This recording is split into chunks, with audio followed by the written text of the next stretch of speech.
नमस्कार दोस्तों, अपराध से जुड़ी क्राइम पोस्टमार्टम रिपोर्ट सीरीज की पहली वीडियो में आप सभी का स्वागत है। जैसा कि आप सभी ने वीडियो के थंबनेल और वीडियो के टाइटल को पढ़ा होगा, वैसे ही सभी के मन में यह सवाल आया होगा कि आखिर कौन था दुर्लभ कश्यप और वो कहाँ का रहने वाला था, उसके साथ क्या हुआ और अब वह कहाँ है। तो दोस्तों, सारे सवालों का जवाब आपको इस वीडियो में मिल जाएगा। मध्य प्रदेश के उज्जैन जिले में कम उम्र के लड़कों की टोली का नाबालिग सरगना था दुर्लभ कश्यप। उसकी उम्र अपनी जिंदगी को रोशन करने के सपने देखने की थी, लेकिन होश संभालने के साथ ही उसकी चाहत मशहूर होने की हो गई और अपनी ख्वाहिशों को पूरी करने के लिए उसने जुर्म की दुनिया में कूदने का फैसला कर लिया। उसने दहशत फैलाने के लिए सोशल मीडिया का सहारा लिया और उसको हम उम्र युवा उससे जुड़ते चले गए। अपराध करना उसकी फितरत में शामिल था और पुलिस को चकमा देना उसकी काबिलियत का हिस्सा था। लेकिन एक दिन ऐसा भी आया जब एक गैंगवार में उसकी ज़िंदगी का सफ़र थम गया और वह इस दुनिया से हमेशा के लिए रुखसत हो गया। उसकी मौत कैसे हुई यह आपको आगे पता चलेगा। यह वह दौर था जब महज 16-17 साल की उम्र में अपराध की चाह रखने वाले युवा इसके फ़ैन बनते जा रहे थे। बड़े बाल, सिर पर लाल टीका, आंखों में सुरमा, काला गमछा दुर्लभ का यह पहचान था और यह स्टाइल इस गिरोह का ड्रेस कोड बन गया था। इस लाइफ स्टाइल के कारण भी दुर्लभ कश्यप और उसके दोस्त चर्चा में थे। कम उम्र के लड़के उससे आकर्षित हो रहे थे, उसे ज्वाइन कर रहे थे, जिसका कारण हुआ कि समय के साथ यह ग्रुप गैंग में बदल गया। दुर्लभ कश्यप का गैंग फेसबुक से चल रहा था। ऐसे में फेसबुक पर इन सब का स्टेटस होता था कि कोई कुख्यात बदमाश, हत्यारा और अपराधी है। कोई सा भी विवाद हो, कैसा भी विवाद हो, तो हमसे संपर्क करें। इसी के साथ इन लोगों की प्रोफाइल पर हथियारों के साथ पोस्ट, धमकाने और दहशत फैलाने वाली पोस्ट भी डाली जाती थी। अपराध की दुनिया में कदम रखने वाले गैंग के सदस्यों का ड्रेस कोड निर्धारित हो चुका था। सभी लोग बड़े बड़े बाल, माथे पर गोल टीका लगाते थे, आंखों में काजल, गले में ब्लैक कलर का कपड़ा डालते थे। हालांकि इस गैंग के सदस्य हर तरह का नशा भी करते थे, लेकिन नियम था कि अपराध करते समय कोई भी किसी प्रकार का नशा नहीं करेगा। यह समय था अक्टूबर 2018 का, जब दुर्लभ कश्यप ने फेसबुक पर एक पोस्ट डालकर दहशतगर्दी फैलानी शुरू कर दी थी। उसी समय इस गैंग के 23 सदस्यों को गिरफ्तार किया गया था, जो कि नई उम्र के थे। उनमें से कुछ नाबालिग भी थे। इन पर गुंडागर्दी, मारपीट, लोगों को डराने के मामले में केस दर्ज किया गया था, जेल भी भेजा गया था। शुरुआती दौर में दुर्लभ कश्यप के गैंग ने सोशल मीडिया के माध्यम से अपने अपराध का कारोबार को बड़ा करने की कोशिश की। फेसबुक पर पोस्ट कर लोगों से पैसे की वसूली, लूटमार, रंगदारी करवाने के लिए दुर्लभ गैंग के सदस्य बाकायदा अपना नंबर पोस्ट करते थे और फेसबुक से काम उठाते, फिर घटना को अंजाम देते थे। दुर्लभ कश्यप के गैंग की दहशतगर्दी का कारोबार तेज रफ्तार के साथ बढ़ रहा था। दुर्लभ ने फेसबुक पर आपराधिक पोस्ट डालकर लोगों में भय पैदा कर दिया था। यह गिरोह रात में गाड़ियों के कांच फोड़ने से लेकर लोगों से रंगदारी तक कर रहा था, जिसके बारे में उज्जैन के तत्कालीन एसपी सचिन अतुलकर को इस गैंग के बारे में खबर मिली। पुलिस ने अक्टूबर 2018 में दुर्लभ गैंग के 23 सदस्यों को एक साथ पकड़ा, जो कि नई उम्र के थे। इनमें से कुछ नाबालिग भी थे। इन पर गुंडागर्दी, मारपीट, लोगों को डराने के मामले में केस दर्ज किया गया था। दुर्लभ गैंग के कारनामों की फहरिस्त इतनी लंबी थी कि तत्कालीन एसपी सचिन अतुलकर ने दुर्लभ की गैंग हिस्ट्री शीट भी बनवाई थी। 27 अक्टूबर 2018 को जब उसे पकड़ा गया, तब उसके नाबालिग होने के कारण बाल संप्रेक्षण गृह भिजवाया गया। एज वेरिफिकेशन के बाद किशोर न्याय बोर्ड ने उसे 24 अप्रैल 2019 को इंदौर स्थानांतरित कर दिया। इसी बीच दुर्लभ कश्यप बालिग हुआ, यानी उसकी उम्र बढ़कर 18 हो गई।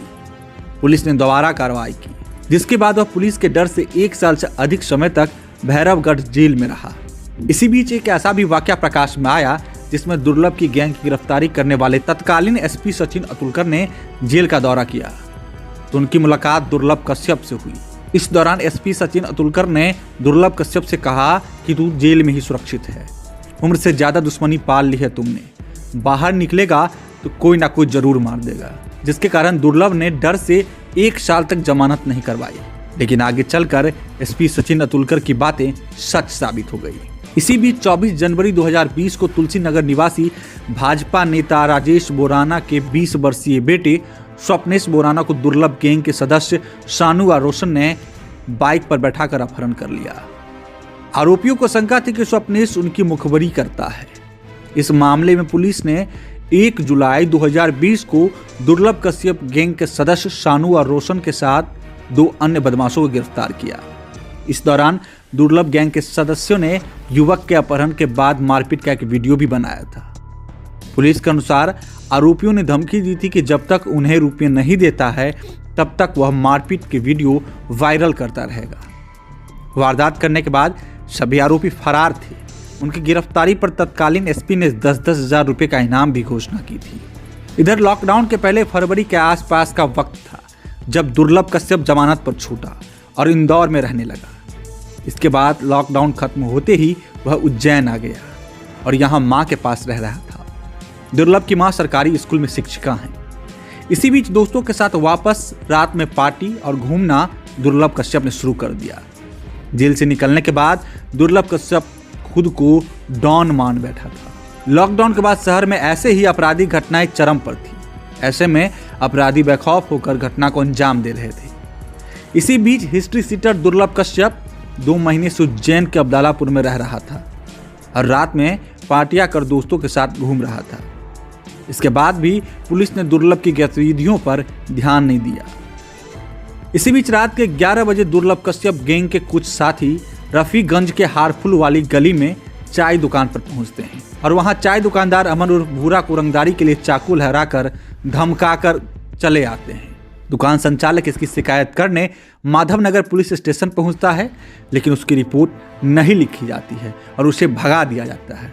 जिसके बाद रात के 1 बजे करीब दुर्लभ 5 साथियों के साथ बाइक व स्कूटर से उस चाय की दुकान पर पहुंचता है, जहां चाय की दुकान पर सामने खड़े युवक शहनवाज से उसकी कहासुनी शुरू होती है।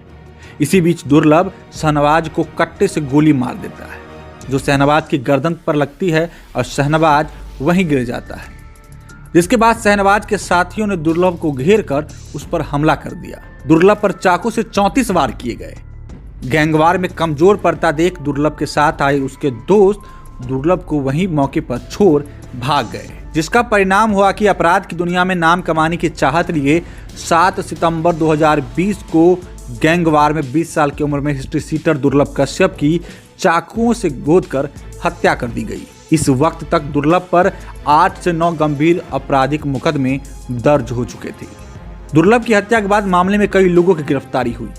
चाय की दुकान संचालित करने वाले अमन उर्फ भूरा पुलिस का मुख्य चश्मदीद बना। उसकी रिपोर्ट पर दुर्लभ, राजदीप, अमित सोनी, अभिषेक शर्मा समेत एक अन्य के खिलाफ हत्या के प्रयास समेत अन्य धाराओं में मुकदमे दर्ज किए गए।